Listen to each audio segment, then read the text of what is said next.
오늘 IR을 진행하게 된 커피 DNA 팩토리의 대표 홍석주라고 합니다. 커피 DNA라는 회사는 2012년도 처음 개인 사업자로 이제 창업주가 설립을 했습니다. 간단하게 이제 저에 대해서 좀 설명드리도록 하겠습니다.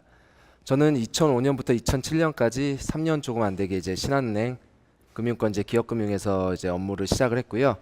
2007년부터 2017년 한 10년 동안은 사모펀드 미래자산운용에서 사모펀드 상품 설계 팀장을 역임했습니다. 그리고 중간에 이제 미국 일리노이 대학에서 MBA 과정을 수료했고요. 2017년 중순부터 커피 DNA 팩토리 CEO와 CFO를 지금 겸임하고 있습니다. 그래서 제가 오늘 설명드릴 내용은 어떻게 보면 회사 쪽 입장보다는 투자자분들의 관점, 좀 더 깊게 들어간 투자자분들의 관점에서 회사를 좀 자세히 설명드릴 수 있을 것 같습니다. 일단 먼저 커피 시장에 대해서 간단히 말씀드리겠습니다. 국내 프랜차이즈 이제 커피 전문점 현황이 가장 큰 화두는 1세대 프랜차이즈 매장 확대 성장 방식에 대한 고민. 지금 스타벅스 빼놓고는 대부분 다 성장에 대해서 이제 고민을 많이 하고 있는 상황이고요. 스타벅스는 압도적인 브랜드 신뢰성으로 여러분들이 이제 전혀 모르는 곳 어느 동네를 가거나 하면은 여러 가지 이제 프랜차이즈 매장이 있을 때 아무 정보가 없을 경우에는 무조건 스타벅스를 들어가게 되신다고 보면 됩니다. 그리고 반면에 여러분들이 어디서 또 노출도가 높은 이디야는 가성비하고 점포 확대로 정확히 말씀드리면 대표적인 전략이 스타벅스 옆에 바로 매장을 내는 방식을 취하고 있습니다.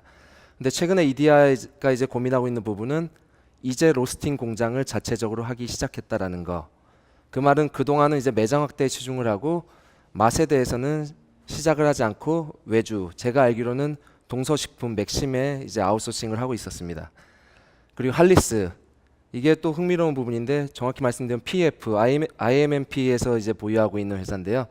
막강한 자금력을 바탕으로 매장 확대를 통해서 수익성은 상당히 높아 보이지만은 아마 여러분들이 느끼시는 할리스 커피에 대한 어떤 커피에 대한 본질적인 접근은 상당히 힘든 부분이라고 보시면 됩니다.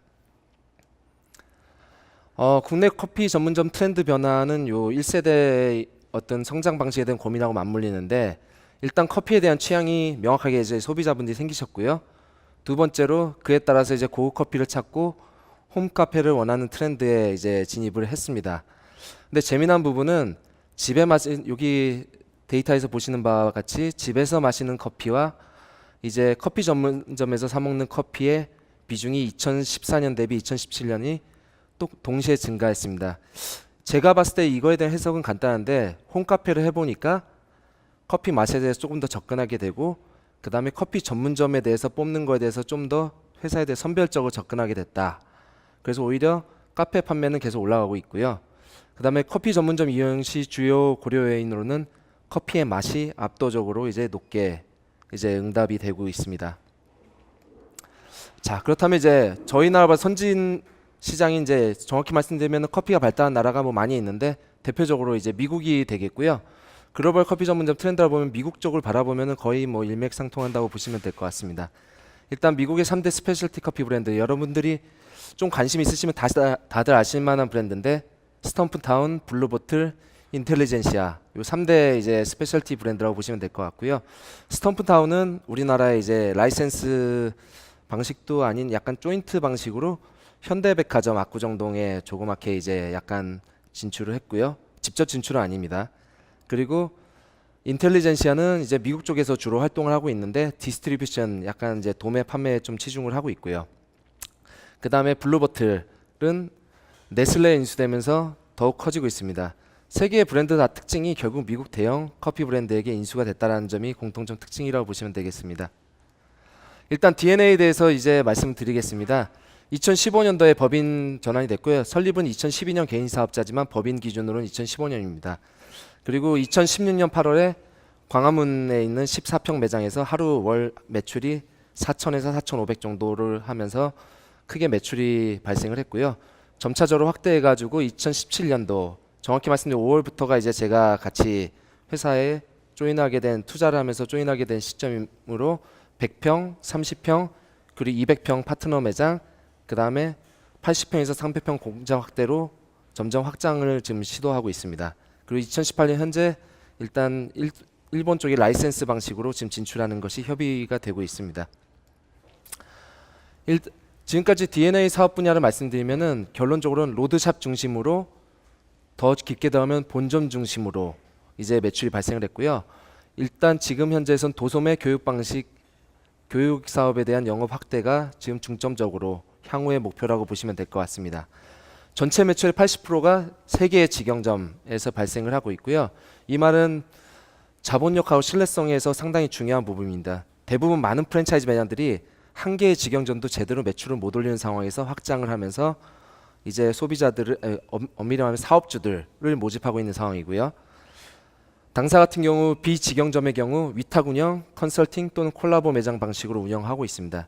이 또한 철저하게 맛 중심으로 접근하기 때문에 함부로 이제 브랜드를 가지고 사업주 이제 경험이 부족한 사람이 운영하는 것은 현재 좀 지양을 하고 있고요.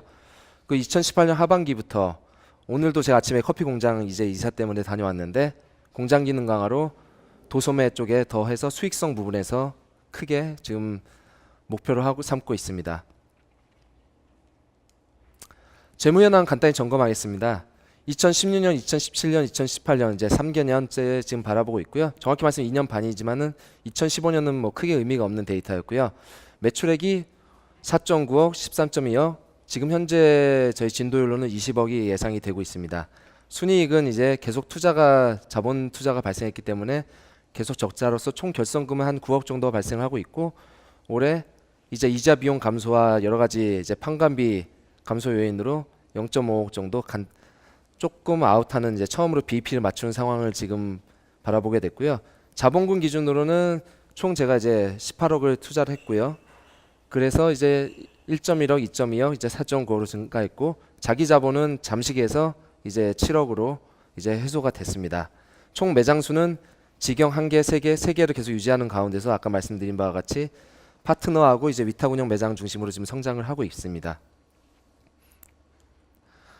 일단은 DNA 영업 현황 말씀드리면은 직영 3개, 위탁 운영 3개 등으로 이제 10개 이상의 정기 납품처 보유하고 있습니다.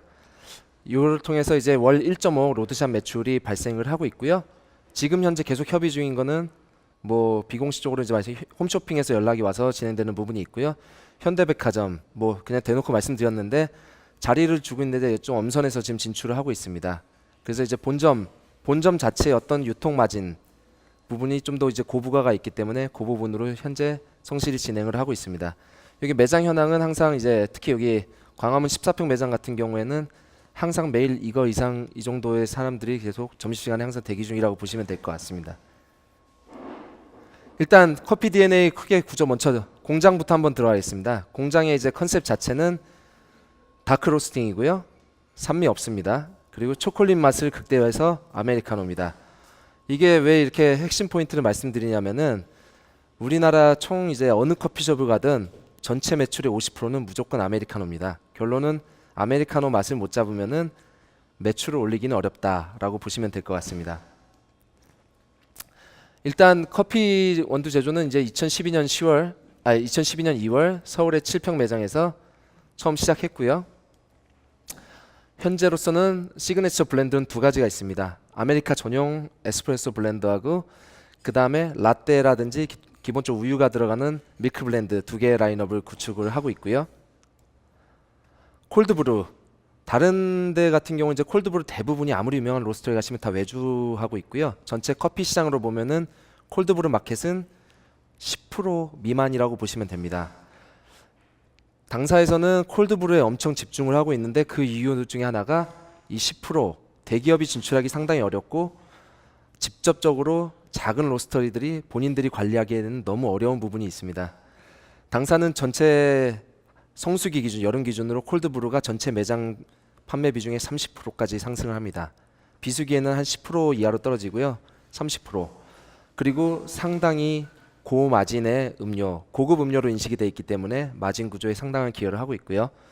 그렇지만 그냥 내리는 게 아니고 상당히 많은 공정이 필요합니다. 로스팅 후 48시간, 16도 이하 스토 40% 이하로 관리, 오염 관리하는 부분이 있고요. 20시간 추출해야지 정말 진한 다크 로스팅 원액이 발생을 합니다. 그리고 공식적으로 이제 실험 기간을 통해서 실온 6개월, 그렇지만 냉장으로는 저희는 1개월 할 정도로 5년 동안의 어떤 기술력을 보유하고 있다라고 보시면 됩니다.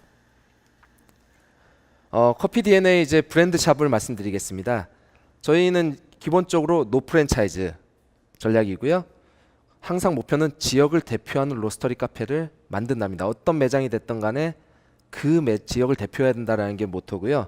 지역 고객층, 매장 규모 등을 철저히 분석해서 브랜드를 다 다르게 가져가고 있다고 보시면 됩니다. 그 말은 공장은 하나인데 브랜드는 다양합니다. 가격도 똑같은 원두에서 창출할 수 있는 가격은 3,000원부터 아메리카노 기준으로 어떤 시장이 4,500원까지 다 다르게 접근하고 있습니다.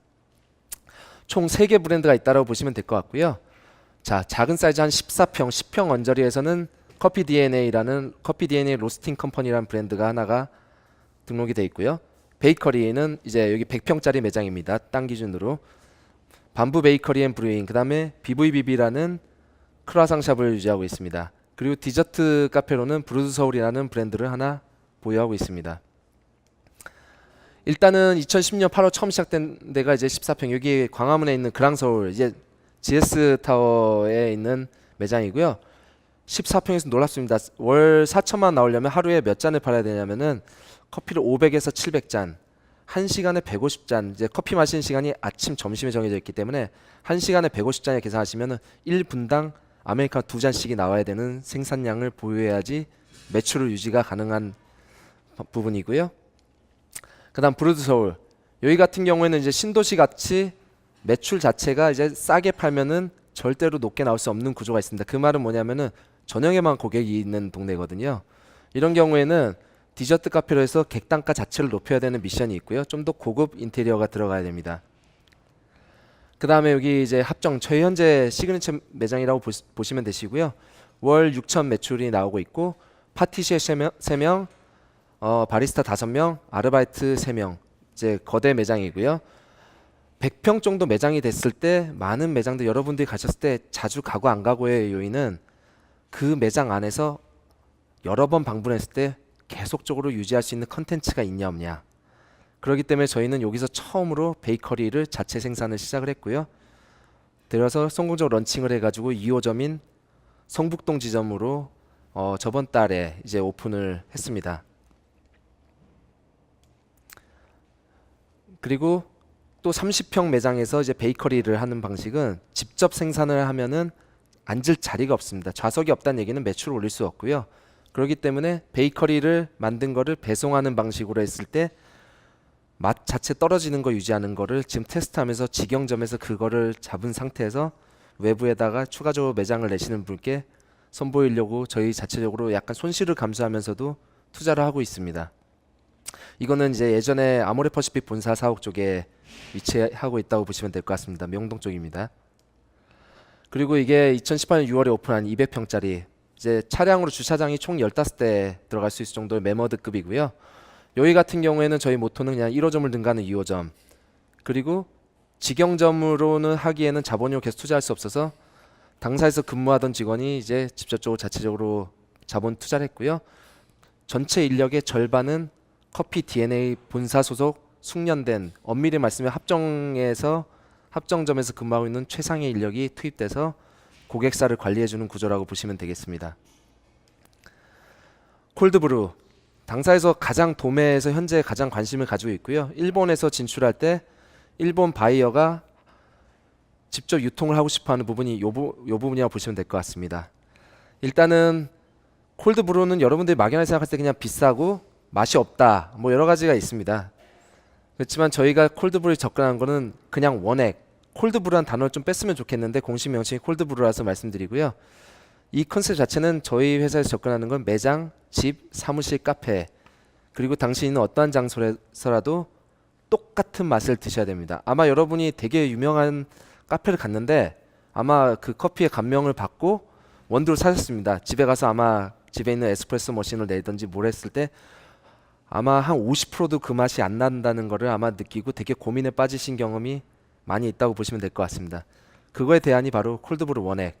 매장에서 바리스타가 제조하나 집에서 본인이 제조하나 맛은 동일합니다. 만약에 차이 하나를 하나 발생시킨다면 단순히 이제 물맛 정도의 어떤 거기서 오는 차이점 정도라고 보시면 될 것 같습니다. 일단 당사의 가장 큰 히트 상품은 이제 150ml 콜드브루 원액 향수를 컨셉으로 했고요. 이걸로 150ml면은 총 3잔에서 4잔 정도 나온다고 보시면 됩니다. 세 가지 이제 코스타리카, 에티오피아, 케냐 라인업을 해가지고 이거 같은 경우에는 전체 매장에서 판매가 한 10% 정도 차지했었습니다. 현재 200ml로 신상품 출시 예정으로 해서 지금 품절 상태고요. 이제 인플루언서죠. 기은세 여자분들은 많이 아실 텐데 이제 SNS에선 많이 알려지신 분입니다. 이렇게 콜라보를 해가지고 별도 라인업도 구축을 했었고요. 500ml 요 같은 경우 이제 광화문 매장에서 하루에 10병 한 단체 주문, 심지어 이제 청와대 쪽에서도 이제 단체로 사가가지고 납품이 됐을 정도로 꾸준히 나가고 있는 500ml 원액입니다. 500ml 원액이면은 총 10에서 한 13잔, 좀 연하게 드시면 15잔까지 가능하십니다. 1리터 이거는 이제 파트너사들한테 이제 도매형으로 이제 공급이 되는 원액이고요. 요걸로 이렇게 레시피가 저희가 이제 카드로 주어지면은 집에서 편하게 라떼와 아메리카노하고 아보카도, 그 다음에 좀 기술이 숙련되시면 모카까지 가능하십니다. 이렇게 다양한 뭐 더 길게 말씀드릴 필요 없고 여기 보틀도 이거는 이제 요즘 버스를 탈 때 이제 못 가지고 타기 때문에 밀봉되는 매장에서 바로 즉석 밀봉해서 드리는 이 아이템도 저희가 개발을 했고요. 실질적으로 저희 렉서스라든지 이런 이제 카페들 많은 이제 모터쇼라든지 행사에서 이런 방식으로 주문을 하고 있습니다. 일단 저희의 성장 방향 간단히 말씀드리겠습니다. 성장 방향은 언제 어디서든 완벽한 한 잔의 커피를 제공한다는 게 저희 모토고요. 마케팅 활동은 현재 저희 마케팅 비용은 지출이 0원. 뭐 굳이 하나 이제 과장 같으면 하나 정도는 월간 커피라는 잡지에 그냥 광고 노출하는 정도 한 6개월 기준 한 500만 원 정도 쓰고 있는 게 다라고 보시면 됩니다. 즉 그 말은 뭐냐면 대부분에 있는 비용들은 다 R&D 맛에 투자되고 있다라고 보시면 되고요. 그 맛으로 현재 매출이 성장하고 있다고 보시면 됩니다. 현재 저희 쪽에서는 왜 커피 DNA를 제가 이제 IR로 이렇게 홍보하느냐, 총 3가지 포인트를 말씀드리면요. 첫 번째, 글로벌 트렌드 자체가 여러분들이 원하는 게 겁니다. 스타벅스 가보시면 커피 맛 없다고 하시는 분들 많으세요. 근데 신뢰성 때문에 계속 가는데 커피 DNA는 스타벅스 바로 옆에 있으면은 그 동네에서 가장 스타벅스 외에 가장 장사 잘 되는 카페로 다 포지셔닝 했다고 보시면 됩니다. 그 말은 뭐냐면 정확히 말씀드리면 3,000원 가격에 스타벅스보다 이상의 맛을 추구하고 있고요. 오히려 재미난 거는 3,000원 밑으로 내려갔을 때 1,000원짜리 커피, 2,000원짜리 커피. 손님들 기준에서는 3,000원이냐 1,000원이냐 크게 중요치 않습니다. 맛에 있어서는. 물론 이제 4,000원, 5,000원 넘어가면 또 다른 얘기가 되고요. 일단은 투자 적격 시점의 단계에서 저희가 이제 적격 시점이다라고 저는 말씀을 드리고 싶습니다. 그 이유는 한때 금융권에서 제 금융권 재직했는데 유행했던 단어가 중위험 중수익입니다. 당장 매출을 잡아야 되는 스타트업과 BEP를 맞추고 있는 회사에서 추가 성장을 해야 되는 회사는 투자 시점에서 엄청난 차이를 보입니다. 커피 DNA는 현재 BEP를 맞추고 있고요. 그 가능한 데는 3개 직영 매장이 있습니다. 5년 이상의 부동산 임대차 계약을 했고요. 그동안은 성공적으로 다음 스테이지로 넘어갈 수 있는 준비가 되어 있습니다. 참고로 가장 위험한 것 중에 하나가 뭐냐면은 하나 잘 되는 매장을 보고 이 매장을 다른 곳에 내달라고 부탁했을 때 오는 부작용이라고 보시면 됩니다. 3개 운영하려면 참고로 저는 제가 채용하지 않습니다. 각 지점의 점장들이 다 채용을 하고 아르바이트하고 모든 관리하고 발주를 다 담당합니다.